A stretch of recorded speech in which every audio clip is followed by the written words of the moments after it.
Buongiorno e ben ritrovati con una nuova edizione del TG Flash di New Sicilia. In apertura la aggredita e uccisa a mani nude nella loro abitazione. Così la procura di Gela ha ricostruito l'efferato femminicidio di Veronica Bazza, 64 anni, per il quale è stato arrestato il convivente, un quarantenne romeno. L'uomo, descritto come violento, avrebbe tentato di depistare le indagini e minacciato alcuni connazionali. Tragedia a Borgetto, nel Palermitano. Una donna di 58 anni, Benedetta Mandarò, è morta dopo una rovinosa caduta in strada, finendo in un canale di scolo. Inutili i soccorsi del 118, la procura ha disposto l'autopsia per chiarire le cause del decesso.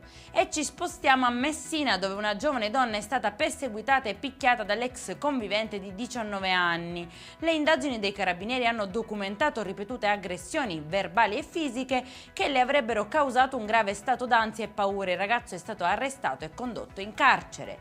Smascherato invece un truffatore seriale 33enne a Catania che proponeva offerte di lavoro inesistenti a giovani disoccupati, chiedendo poi denaro in cambio di un'assunzione mai avvenuta. Le indagini hanno permesso di identificare e denunciare l'autore anche grazie ai tracciamenti telefonici e bancari.